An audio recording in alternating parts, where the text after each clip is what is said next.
अस्सलामुअलैकुम। ધોરણ 7 પાઠ 15 રાજ્ય સરકાર। હવે સરકાર ચલાવવા માટે આપણે શું વ્યવસ્થા કરવી જોઈએ એ આપણે આ પાઠ પરથી શીખી શકીએ છીએ કે આપણે વર્ગ વ્યવસ્થા સુંદર રીતે જળવાય તે માટે વર્ગ મંત્રીની ચૂંટણી કરીએ છીએ, એટલે મોનિટર બનાવીએ છીએ।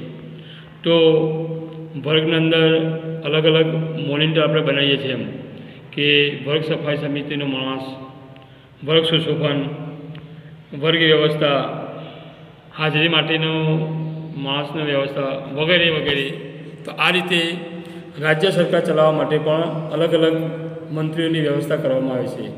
તો આ પાઠમાં આપણે જે રાજ્ય સરકારના વહીવટ માટે આપણે જોઈએ છીએ તે આપણે જોઈશું।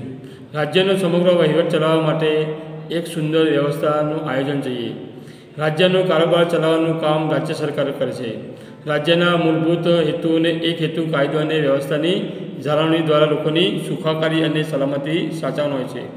રાજ્યના લોકોનું સર્વસમ્મુખી કલ્યાણકારી થાય તે માટે પણ અને સ્વતંત્ર અને મૂળભૂત હકોનું જતન થાય અને રક્ષણ મળે એ હેતુથી પણ સરકાર આ કાર્ય કરે છે। માટે સરકારના 3 અંગો છે જે રાજ્ય સરકાર ચલાવે છે: ધારાસભ્ય, કારોબારી અને ન્યાયતંત્ર, જે સતત કાર્ય રહે છે। રાજ્યની ધારાસભા વિધાનસભાના નામથી ઓળખાય છે। તેનું કાર્ય રાજ્યના અસહકાર અને કાર્યક્ષમ શાસન માટે ધારા કાયદાનું ઘડવાનું કામ કરે છે, જ્યારે રાજ્યની કારોબારી વિધાનસભા ઘડેલા કાયદાઓનું અમલ કરવાનું કામ કરે છે। આમ કાયદાને ભંગ કરનારને સજાનું કાર્ય, જો કાયદાનું ભંગ કરે તેને સજાનું કાર્યરૂપ તરીકે મળે છે। તો રાજ્ય સરકાર ચલાવવા માટે 3 મુખ્ય અંગો: 1 ધારાસભા, કારોબારી અને ન્યાયતંત્ર આપણે જોઈએ છે। હવે સ્થાનિક સરકાર જે આપણે જોઈએ છે, એમ કે નગરપાલિકા હોય, ગ્રામ પંચાયત હોય, મહાનગરપાલિકા હોય, એ સ્થાનિક સરકાર તરીકેની કામગીરી કરે। સરકાર પણ એક સંચાલક મંડળ છે જે સામાન્ય રીતે લોકશાહીમાં લોકોની ઈચ્છા મુજબ વહીવટ ચલાવે, લોકોના પ્રમાણે, લોકો કહે એ પ્રમાણે વહીવટ ચલાવે। ભારત ખૂબ મોટો દેશ છે। એક જ સ્તરે અથવા સ્થળેથી વહીવટ કરવામાં આવે તેવી ઘણી મુશ્કેલીઓ સર્જાય છે અને નાગરિકોને અગવડ પડે, એટલે અસુવિધા પડે। ભારત એક મોટો દેશ છે, તો જુદી જુદી વ્યવસ્થા કરવામાં આવી છે। તેથી આપણે ત્યાં સરકાર અલગ અલગ સ્તરે કામ કરે છે: સ્થાનિક કક્ષાએ, રાજ્ય કક્ષાએ અને રાષ્ટ્રીય કક્ષાએ। સ્થાનિક કક્ષાએ લોકોને મત આપીને પોતાની પ્રતિનિધિ ચૂંટે છે, જે રીતના નગરપાલિકા, ગ્રામ પંચાયત અને તેના દ્વારા વહીવટ થાય છે, અને સ્થાનિક સ્વરાજ્ય કહે છે। ગ્રામ પંચાયત, તાલુકા પંચાયત, જિલ્લા પંચાયત, ગ્રામીણ સ્થાનિક સ્વરાજ્યની સરકાર કહે છે। નગરપાલિકા અને મહાનગરપાલિકા એ શહેરની સ્થાનિક સ્વરાજ્યની સરકાર કહે છે। આપણે રાજ્ય સરકાર વિશે અભ્યાસ કરીશું।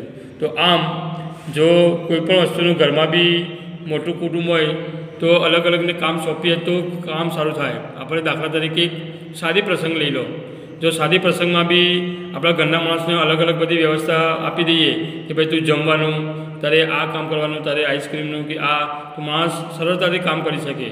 એમ સરકાર આખું માળખું ચલાવવા માટે અલગ અલગ સ્તરની રચના કરે છે, એમ ગ્રામ્ય કક્ષાએ, શહેરીય કક્ષાએ અલગ અલગ રીતે, તો એ રીતે આખું માળખું સરસ રીતે ચાલે।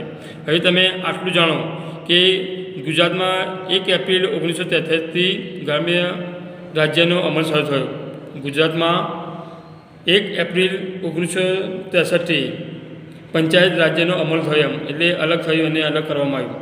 હવે 3 પ્રકારના રીતે જોવા મળે છે। એમ સરકારના કયા અંગો છે, રાજ્ય સરકાર અંગેની જરૂર શા માટે પડે છે, જો ન્યાયતંત્ર ના હોય તો શું થાય, અને કાયદાનો ભંગ શા માટે ના કરવો જોઈએ, એ આપણે અભ્યાસ કરીશું।